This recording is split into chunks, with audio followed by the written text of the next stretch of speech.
RFK Refugees mini show, the Instagram version of the podcast that you may have already heard of, but probably haven't. We have had, last week we had Coach Ryan Martin on. This week we have DC United captain, defender, Steve Birnbaum. Steve, thanks for joining us. Yeah, I'm excited to be on.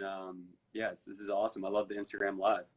Yeah, we're trying new stuff. I think the real reason, if I'm honest with you, is that people are not driving and commuting right now. So long form podcasts, I know my podcast consumption is way down. So we figure we'll meet people where they are, right? And that's Instagram. Yeah, I listen to some podcasts on my walks with the baby in the afternoon. That's about it. What a great transition to my first question. So who was your roommate on the road, and tell the truth, how nice was it to be able to get some sleep for once? Well, so down in Orlando, we didn't have roommates. Oh, that's we all right. Had our own rooms, which was nice. So second part of the question still stands. More sleep than than I have been. Obviously before I left. So that was exciting. But after a couple days after I kind of caught up on sleep, I was missing the family. But other than that, it was more of just it was nice to relax and focus on soccer for a bit and be able to play down there and really just kind of be back playing competitive games. And that was a thing where we hadn't for a while, so it was just nice to kind of be in that mode down there. Along those lines, do you have any tips for new parents trying to deal with a 4-month regression for sleep? Just curious if you got any. Do you go for this? Do you go for the snoo? Do you go? What's your move? What's your Wow, that's advice? funny you say that. That's funny you say that because we had to transition to the snoo, which was a lifesaver for us. Okay. The first month we tried to put her in a bassinet. She didn't take to it, and then we put her in the snoo, and it was like a game changer, and it rocked her to sleep. And then when I came back from Orlando, we sleep trained her, and she was able to. She's now sleeping through the night, so it's a happy life for us right now. So there's hope for the future, you're telling me. Now, did you take the plunge? Did you rent it, or did you go full bore and get it? We rented it. We weren't Smart. sure how quickly the next one was coming, and actually our next one is coming December 2nd. I'm not sure if you guys knew, but breaking news. We got another one on the way. So congrats. We're going to probably rent it again. We probably should have bought in the beginning, but it is what it is. You still come out ahead because they're only in it a few months. Listen, as a guy who's done the math, I've crunched the numbers here at about 1 or 2 in the morning. I'm doing math, and it's smart to just rent. I'm the same way. Yeah. Yeah. Yeah. All right. Enough snoo talk. I could keep going because it's actually you know that it becomes an all-encompassing sort of preoccupation is sleep when you want them to sleep. It's a life changer, really. You don't think about it. You don't know how tired you are until you have a baby. Right. Fact. So let's go to the field. Let's talk about some soccer stuff. We'll start with a question from someone else, sort of a general question that lets you pontificate. What was your favorite experience during the MLS's back tournament? I feel like it's probably a surreal experience, probably something, to be locked into Disney World with no other people and play a bunch of games or play some. What was that? What was your favorite experience? What was the weirdest and most surreal moment that you remembered? I think the coolest experience was really, when you're away from the game for such a long time, like we were for, 4 months and not knowing when it was coming back. I think just being able to play competitive soccer again really sparked a fire under me and all the other guys. It was just more exciting to know that we were going to play a game and against another team and not just scrimmage ourselves. So that was probably the biggest thing. I think the weirdest thing was just not having fans there and not being in like a real stadium. You're kind of on like these practice fields and there's just kind of like boards around, like green screens around you to like, emulate like a stadium feel, but it wasn't. So that's kind of the weirdest thing. And, obviously on TV, you guys hear the chanting or whatever they have play in the background. We don't hear that. So it's just kind of, it's quiet and you can hear everyone on the field. And it's really weird because normally you're not able to, hear 10 feet in front of you. Right. Yeah. We were giving Bill a lot of stuff when he came on the show a little bit ago. It was neat to hear how great he is at communicating and sort of how much he communicates during the game, but also it was funny how often ESPN had to drop the audio feed. Like that it's interesting. That was also funny. He has to scream like that in the game so that we can, barely hear him because we're so far away normally. So in those games, we heard them loud and clear. That's for sure. Right. So what, as far as so the most surreal part was being in front of green screens and having absolute silence, I guess would be the. Yeah, that and I mean the hotel life was kind of weird, right? You're there, you're isolated. Every team had their own floor, so we didn't really interact with other teams. It was it was well organized the whole system. Everyone kept their social distancing in order. Everyone was wearing masks at all times, kind of around the hotel. We would go to the pool occasionally, but it would just be with a couple guys, and it was guys from our team, and we constantly tested, which was it was crazy. And then we were kind of back to your room, or we were in our own little lounge with the guys playing cards or Monopoly or whatever have you. So just finding ways to pass time was hard. It was like a longer preseason, I'd say. Were you guys doing the swab test or the spit test? The nasal swab test. So you got more than your amount of those, I guess, and you're probably immune to it at this point. You're probably just like, yep, fine. We're still doing it. Yeah, every other day here we're doing it. So we've been doing it for 3-4 months now. So yeah, it's definitely weird. Actually, scary story. I got a nasal swab stuck in my nose. They snapped it off on one time, so they had to get a doctor to pull it out. That was a crazy experience. So I've been a little bit scarred from it. Yeah, I would imagine that's fair. Yeah, I also haven't been to Disney World a couple times, or Disneyland. I don't know I forget which one's in Florida. Yeah, World, I think. Disney World. It's Disney World. Disney World. Thank you. Yeah. I'm sure I have someone somewhere in the comments that's very upset for me not knowing the difference. I would have definitely been tempted to try to be like, all right, they weren't running the rides. I guess that's a good way to. But like, man, Space Mountain with no wait, or Splash Mountain, that would have been really cool. I mean, obviously they weren't open, but it would have been. I would have been thinking about it a lot. The area is so big there, like the resort is so big that you don't even really see the rides from where we were. One cool thing was that for one day they didn't shut down, but they blocked off time slots for us to go golf on one of their golf courses there, which was really cool. So a handful of us and some of the coaches went and golfed, and it was just us on the course, which were really nice, Disney resort courses. So that was fun. But no, I mean, you're so far away from the other, the attractions and stuff like that you don't really notice. It's, the bubble itself was just the fields and the hotels, and, you didn't see anything else. Well, who takes golf the most seriously now? Obviously, Wayne's gone. Wayne took it pretty seriously. I know you take it seriously. There's some pictures of Ben playing, which I know that he used to play with. There used to be like a charity tournament with a couple of supporters groups. But who takes it most seriously? Definitely Julian Gressel. Okay. He's a very serious golfer, but he's also a very good golfer. So, it's saying something when he's on the golf course. He even likes to walk, which I think is crazy. In Florida humidity, what a madman. I mean, not in Florida he didn't walk, but I'll tell you what, he enjoys walking and having a stroll playing golf. So it's fun to play with him, but he kicks my butt. Well, I mean, I guess I wonder if he's been playing when he was up here, because obviously golf is still allowed. So some people have been getting their golf games up. It's probably the best place to social distance right now. Right. A couple other questions here. So back to the field. I think you would say sort of one of the stories to this is, I mean, this is the weirdest season.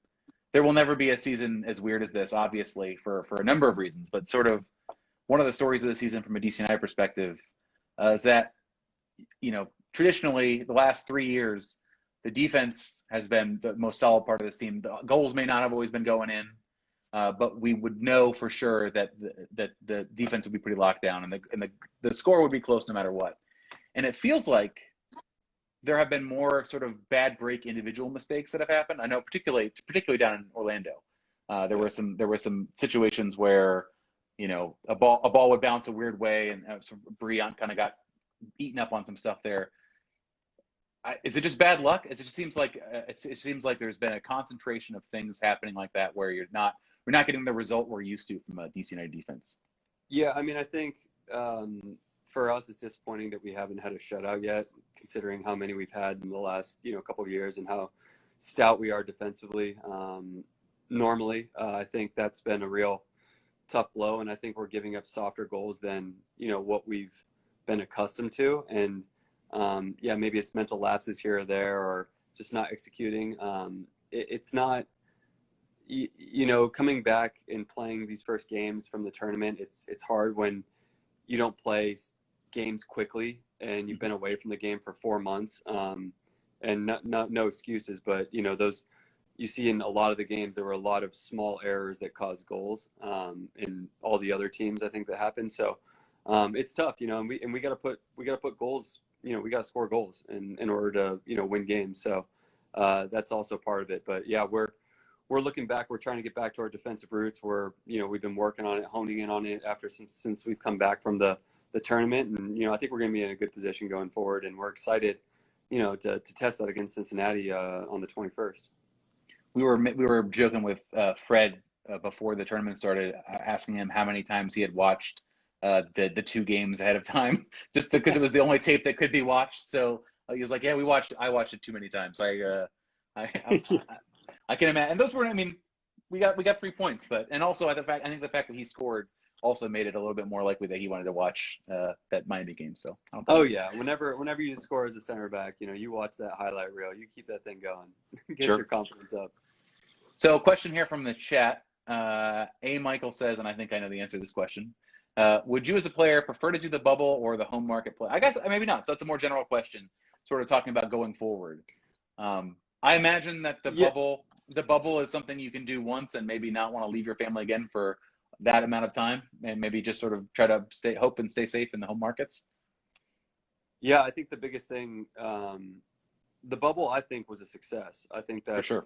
to get back and have, the guys, all the teams play and have, not too many crazy cases or, any too big hiccups, but definitely playing in the home markets. Obviously, we want fans there, we want people there, but when it's safe to do so, that will happen. But being in the home markets, playing games and being able to train at home and be with your families is important to everyone and all their sanity too. So definitely to be able to play in the home markets, and hopefully, they'll let,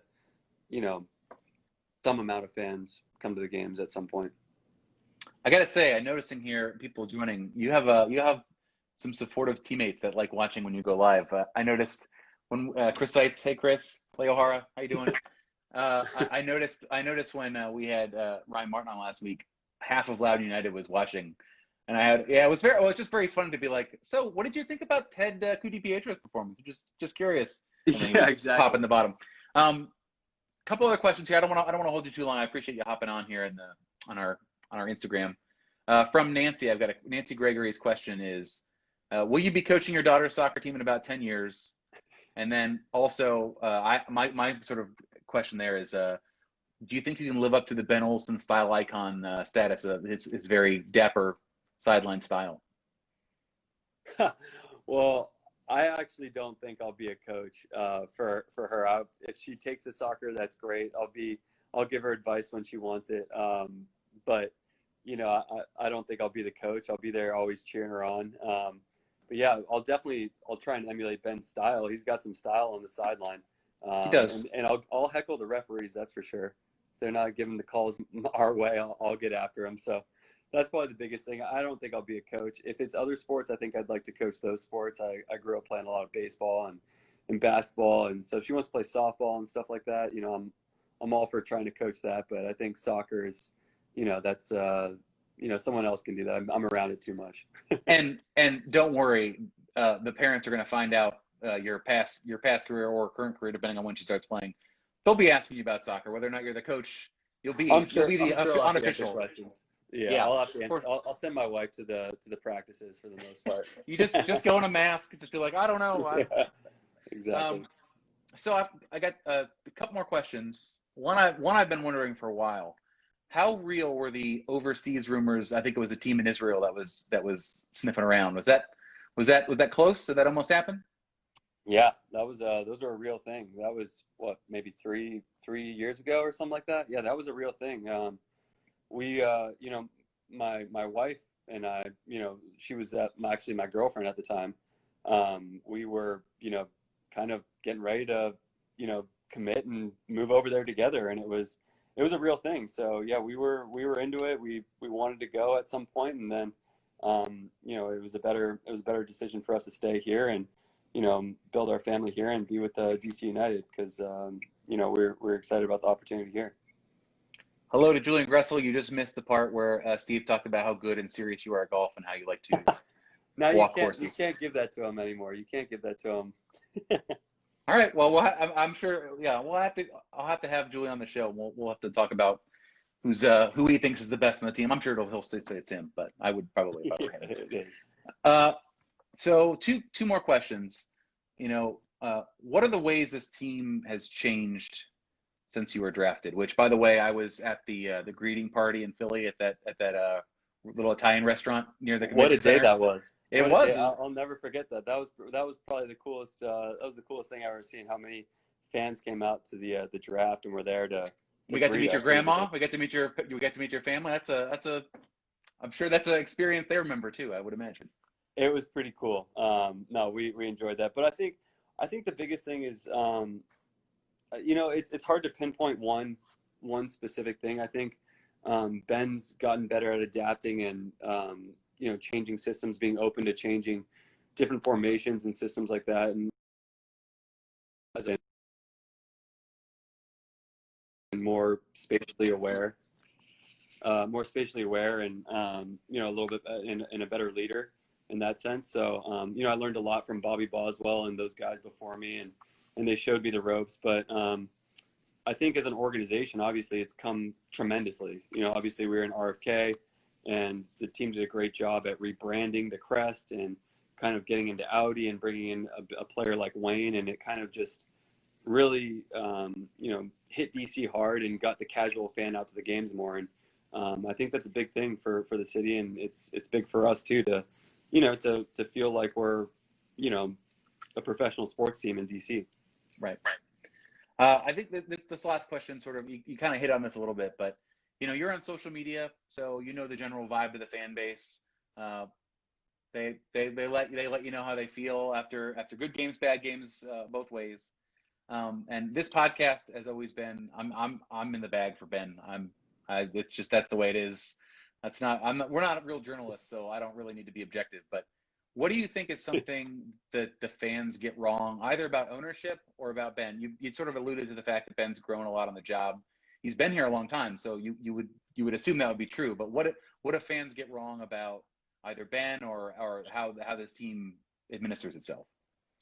Yeah, I think just in general, a lot of fans, I think specifically in America, and some abroad, but I think specifically in America, they think there's a certain style or a certain way that you have to play, and that it has to be pretty, and it has to be like Barca-esque, and that's just not the case for a lot of teams around the world, and especially a team that you can look at Atletico Madrid that sits in and then counters attacks, and they're in Champions League all the time, and they do a great job at that. So I think that's the biggest thing I think that a lot of people get wrong, is that it has to be a pretty soccer game, and I have no problem defending for 89 minutes and scoring a goal in the 90th minute and winning the game as long as we win. And right. I think fans do get it right when we don't get the results. They're allowed to criticize us, of course they are. They're fans, and that's how it works. But for us, it's not.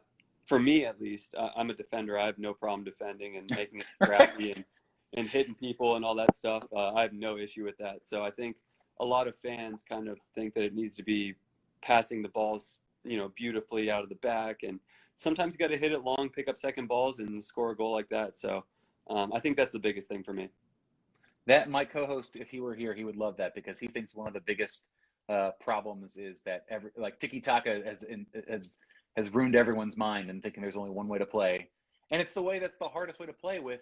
I mean, you don't have the resources of a Barcelona or Liverpool. It works because you have the best players in the world doing it. So it is. And the majority of the goals that the teams score are from mistakes. And, the closer you are to your own goal, the more susceptible you are to get scored on. So that's just facts. Yeah.